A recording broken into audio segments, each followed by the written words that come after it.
A 3-day romance with an architecture student ended for a 20-year-old tourist from Germany, with a broken neck and burial in a construction column. Her body, with her hands tied, was found only 2 months after her disappearance. It all began on August 29, 2018, when Lena Bernstein, a media communications student from Cologne, flew to the United Arab Emirates. It was her first trip to the Persian Gulf region, organized jointly with 2 university friends, Catherine Meyer and Sophia Haas. The destination was the Emirate of Ras Al Khaimah, known for its resorts and more relaxed social norms for foreigners compared to its neighboring emirate, Dubai. The group stayed at the 5-star Al Hamra Residence Hotel complex on the coast. The first 2 days of the trip followed a standard tourist itinerary, featuring beach relaxation, shopping mall visits, and dinners at restaurants. According to her friends, Lena was in high spirits and actively documented the trip on her social media accounts. On August 31st, during an evening cocktail party in the hotel lobby bar, a young man approached the girls and introduced himself as Saeed. He spoke fluent English and German, explaining that he had studied at a private international school. The young man said he was 22 years old and was studying architecture at the American University of Sharjah. He and Lena hit it off almost immediately, said Al-Mahdi, as he later introduced himself in full, came across as an educated and confident man with a Western mindset. He was dressed in expensive European-style designer clothes, which contrasted with the traditional clothing of many locals. He discussed contemporary art, cinema, and his ambitious architectural projects for the future Neo-Dubai with Lena. During their first conversation, he casually mentioned his father, referring to him as an influential businessman, but emphasized his own financial and ideological independence. According to Catherine and Sophia, they left the bar around midnight, leaving Lena in the company of her new acquaintance. For the next 3 days, Lena Bernstein hardly left the hotel, spending most of her time with Saeed. She replied to her friends' messages, assuring them that everything was fine and that she had met an incredible person. From these short messages, it appeared that their relationship was developing rapidly. Said put her up in a separate suite on another floor, paying for it with his credit card. He gave her expensive gifts, ordered room service from the most prestigious restaurants in the complex, and, as Lena recounted, shared his plans for their future together. A key element of his stories was the idea that he had broken with his family's conservative traditions and planned to move to Europe after graduation, possibly to Berlin, to establish his own architectural firm. He convinced Lena that his father, Sheikh Khalil Al-Mahdi, had no authority over him, and that he was in control of his own finances and life. This version of events, as would later be established, had nothing to do with reality. Said Al-Mahdi was indeed the son of a sheikh, whose family held an important position in the business and political circles of the Emirate of Ras Al Khaimah, and owned a large construction and investment company that was implementing several projects on the coast, including the construction of the new luxury hotel Emerald Bay. However, contrary to the image he had created, Saeed was completely financially and socially dependent on his family. His accounts were closely monitored, and his every move was overseen by personal security guards, who apparently had been instructed not to intervene unless his actions exceeded certain limits. On September 3rd, the 4th day of their acquaintance, the situation changed. In the morning, Saeed left the room, citing an urgent meeting with his father on family business. He promised to return for lunch. However, he did not return. Lena tried to contact him by phone, but his number was no longer in service. Her messages on instant messengers remained unread. By evening, Lena's anxiety had turned into panic. She shared her fears with her friends, who suggested that she go down to dinner and try to distract herself. Lena refused, deciding to wait for Saeed in her room. That was the last time Catherine and Sophie spoke to her in person. On the morning of September 4th, Lena Bernstein didn't show up for breakfast. Her friends, concerned about the lack of response to their calls and messages, contacted the hotel management. Security personnel went up to the room and found the bed untouched, Lena's personal belongings, including her passport, wallet, and cell phone, lying on the bedside table. The girl herself was not in the room. CCTV cameras in the hallway recorded Lena leaving her room late in the evening on September 3rd at approximately 11:15 p.m. and heading toward the elevator hall. She was not seen again on the hotel's cameras. The initial reaction of the Al-Hamra residence hotel management to the guest's disappearance was restrained. The security manager assured Catherine Mayer and Sophia Haas that such cases sometimes happen, and that, as a rule, guests are found within a few hours. An internal investigation was launched, involving staff interviews with employees who had worked the night shift and a review of CCTV footage. It was then that a fragment of video footage was discovered showing Lena leaving her room on the evening of September 3rd. However, it proved impossible to track her movements further. The hotel's CCTV system had blind spots, particularly on the service staircases and in the service corridors, and the cameras in the car park did not record her leaving the building. After 6 hours of fruitless searching and pressure from Lena's friends, the hotel administration notified the local police. A team from the Ras Al Khaimah Police Department arrived and inspected the room, which had already been sealed by the hotel security service. The procedure was formal. The police recorded the presence of personal belongings, a passport, and a phone, drew up a brief report, and took the mobile device for further investigation. Catherine and Sophia were questioned in a separate room. The investigators' main interest was focused on Lena's moral character and behavior. The questions concerned her alcohol consumption, possible relationships with other men, and her financial situation. Information about Saida al-Mahdi was noted, but according to her friends, without any apparent enthusiasm. One of the officers remarked that foreign tourists often behave recklessly. The next day, September 5th, having received no substantial information from the police, Catherine Mayer contacted the consular section of the German embassy in Abu Dhabi. This action gave the case official status. The diplomats sent an official request to the UAE Ministry of Interior and the Ras Al Khaimah police, demanding information about the investigation into the disappearance of the German citizen. At the same time, the police interviewed Said al-Mahdi. This interrogation, if it can be called that, was radically different from the procedure that Lena's friends underwent. It took place not at a police station, but on the grounds of the al-Mahdi family's private villa. 2 high-ranking police officers were present. According to the official report, the conversation lasted less than an hour. Said confirmed that he knew Lena Bernstein, describing their relationship as a short holiday romance. He stated that on the evening of September 3rd, they had an argument over Lena's jealousy, after which, according to him, she left his room and he did not see her again. He suggested that she might have met someone else. No further questions about the nature of the argument or his actions after Lena's alleged departure were recorded in the report. His alibi for the night of September 3rd to 4, staying at his family residence, was confirmed solely by the statements of his family members and private security guards. No objective evidence, such as geolocation data from his phone or CCTV footage from outside the villa, was included in the case file. 2 days after this conversation, the line of investigation related to Said al-Mahdi was effectively closed. German diplomats were informed through unofficial channels that Said was not a suspect, and that he had left the country for a long-term training internship at an architectural firm in Istanbul, which had been planned well in advance of the events described.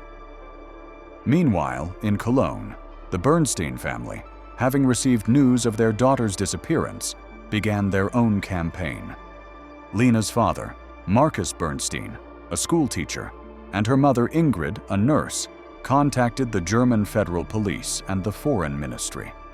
They gave investigators access to their daughter's social media accounts and personal correspondence. Analysis of this data revealed no signs of depression, suicidal tendencies, or plans to run away. On the contrary, Lena's latest messages were full of enthusiasm about the trip and her new acquaintance. The official version of the Ras Al Khaimah police, communicated to the German side, was that Lena Bernstein most likely left the hotel voluntarily and disappeared due to personal reasons. One theory was that she might have left for another emirate with her new acquaintance. The case was classified as a disappearance without criminal evidence. Katrin and Sophie were forced to return to Germany when their visas expired. Their attempts to obtain further questioning or additional information from the UAE authorities were unsuccessful. The investigation reached a complete dead end. Over the next few weeks, the story of the German student's disappearance appeared periodically in the European media. Still, without any new facts, it quickly disappeared from the front pages. For the Emirate authorities, the case was closed. For the Bernsteins, it was the beginning of a period of agonizing uncertainty that lasted almost 2 months. No one could have guessed that the answer had been just a few kilometers from the hotel where Lena was last seen, hidden under a layer of rapidly hardening concrete. The 2 months following Lena Bernstein's disappearance turned into a series of fruitless inquiries and formal replies for her family and friends. The German consulate in Abu Dhabi regularly reported that local authorities are continuing their search and investigation efforts, but no specific information was provided. The case was effectively frozen, becoming one of many statistical units in the category of missing foreign citizens. Meanwhile, 10 kilometers south of the Al Hamra Residence Hotel, on the coast, construction of a new large-scale resort complex, Emerald Bay, was in full swing. The project, owned by an investment fund controlled by the Al Mahdi family, was an ambitious plan to build a 7-star hotel, a marina, and several dozen luxury villas. Work was carried out around the clock, in several shifts. The main contingent of workers consisted of migrants from Pakistan, India, and Bangladesh. In early September, just as the Ras Al Khaimah police were formally investigating the disappearance of a German tourist, concrete pillars for the foundation of the main hotel building were being poured at the Emerald Bay construction site. It was a standard assembly line process. Reinforcing frames were installed in the formwork, after which concrete mortar was pumped into them under high pressure. The quality of the mixture and the pouring process were monitored by project engineers. No deviations from the technological process were recorded during that period. In mid-October, when the building frame had already been erected to several floors, workers engaged in finishing the basement level began to complain of a strange, unpleasant odor.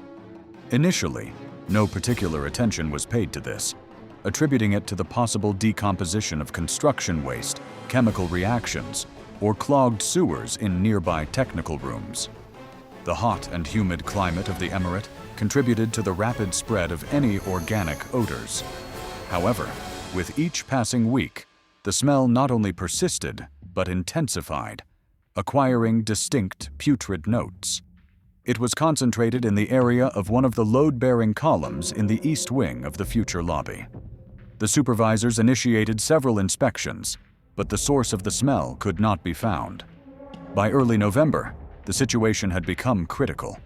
The smell was so strong that it was practically impossible to work in that part of the building. Workers began to refuse to go on shift in this area, and rumors spread about a bad place and jinns. Faced with the threat of construction delays and a potential revolt among the workers, the project management was forced to take action. A team of engineers was called in to conduct a thorough investigation. Using special equipment, including thermal imaging cameras and gas detectors, they were able to locate the anomaly. The source of the smell was inside a massive reinforced concrete column number 42B. This discovery stumped the engineers. According to all building codes and documentation, the column was supposed to be a monolithic structure made of rebar and high-grade concrete. The presence of a source of organic decomposition inside it was technically impossible if all procedures had been followed. The only explanation could be that a large foreign object had fallen into the concrete mixture during the pouring stage. The decision was made to partially dismantle the column, despite the significant financial and time costs associated with it. On November 5, 2018, workers began to open the column using industrial drills and jackhammers. The work progressed slowly due to the high strength of the concrete. After several hours of drilling, the drill bit of one of the tools fell into a void. When the hole was enlarged, a pungent, nauseating smell hit with renewed force. In the light of a powerful spotlight directed at the breach, first a dark fabric became visible, then something resembling human hair. Work was immediately stopped. The foreman, a middle-aged man from Pakistan, contacted the construction management, who in turn called the police. Law enforcement officers who arrived at the scene cordoned off the area. The opening of the column continued under their supervision, but more carefully. Piece by piece, the builders chipped away at the concrete until they had completely exposed the contents. Inside the concrete monolith, in an upright position, was the corpse of a woman. The body was badly decomposed, but it was clear that death had not been accidental. The victim's hands were tied behind her back with a thick plastic tie. There were numerous abrasions and bruises on the body, especially in the wrist and forearm areas, indicating signs of a struggle. Later, a forensic examination would determine the exact cause of death: asphyxiation and a broken neck. The discovery at the Emerald Bay construction site instantly turned the forgotten case of a missing tourist into a murder investigation. Identifying the body extracted from the concrete column was extremely difficult due to the high degree of decomposition, accelerated by chemical processes inside the concrete and the high ambient temperature. Visual identification was out of the question.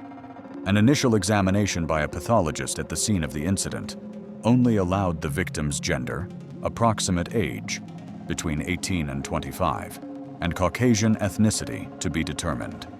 The Ras Al Khaimah police immediately reviewed the archives of all unsolved missing person cases from the past 6 months.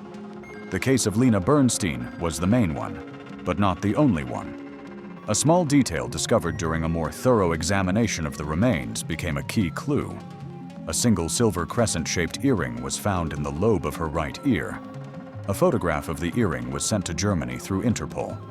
Catherine Mayer and Sophie Haas, who were shown the photo, immediately recognized the jewelry. It was an earring that they had bought together with Lena at a market in Cologne a week before their trip to the UAE. This was the first solid evidence linking the body found at the construction site to the missing German student. A dental examination was required for official confirmation of identity. The Bernstein family provided X-rays and jaw impressions of their daughter to the German Federal Police. A comparison of Lena's dental records with the remains, conducted at the Abu Dhabi Central Forensic Laboratory, yielded a 100% match. On November 9, 2018, the body found in column number 42B was officially identified as the remains of Lena Bernstein. The news of the brutal murder and discovery of the body prompted the Emirates authorities to reopen the investigation. However, its focus raised questions from the outset.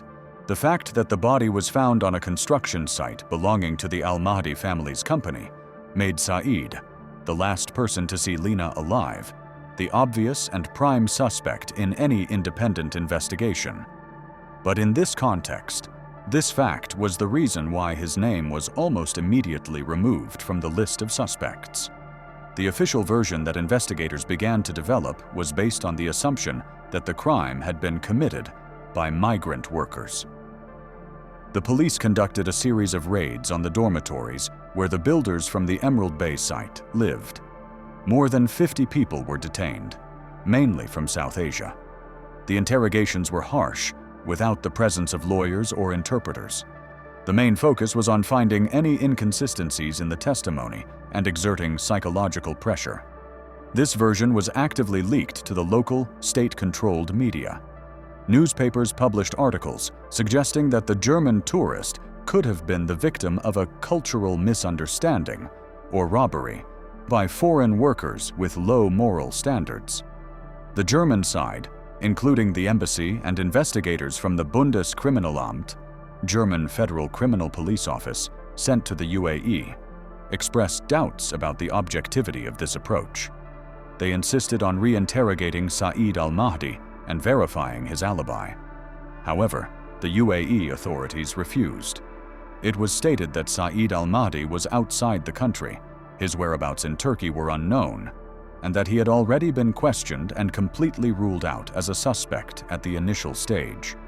No further investigative action was taken against him. The investigation into the workers also yielded no results. Despite intensive questioning, the police did not find any direct evidence linking any of the detainees to Lena's murder. There were no witnesses, no evidence, and no motives. After a few weeks, all the detainees were released due to a lack of evidence, after signing a non-disclosure agreement. By the end of 2018, the investigation into the murder of Lena Bernstein had been quietly suspended. Then it closed altogether with the wording, "due to the inability to identify the perpetrators." In the official documents handed over to the German side, the case remained unsolved. However, within the emirate, the story had a different, unofficial ending. In the documents of the construction company Al-Mahdi Construction, the incident with the discovery of the body was classified as a construction anomaly and unforeseen circumstance that caused a delay in the project.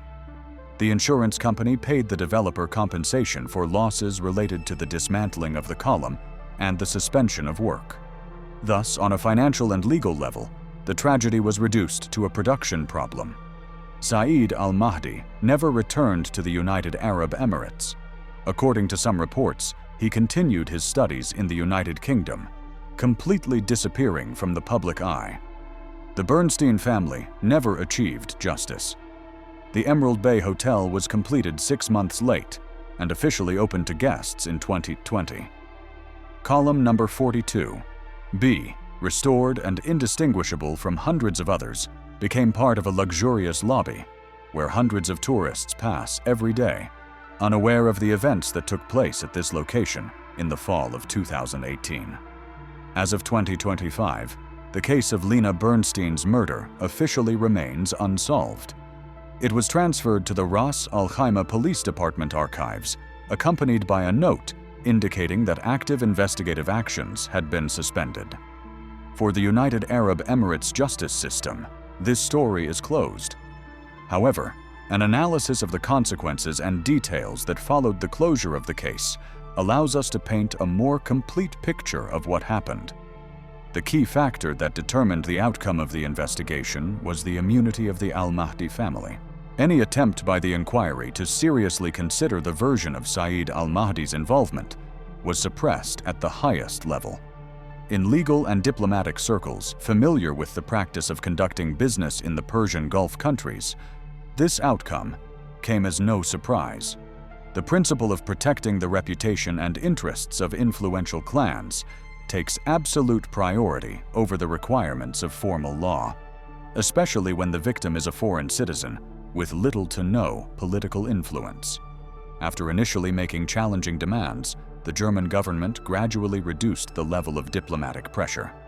After the UAE authorities officially notified Berlin that the case had been closed due to the inability to identify the perpetrators, the issue transitioned from an acute interstate issue to a consular routine.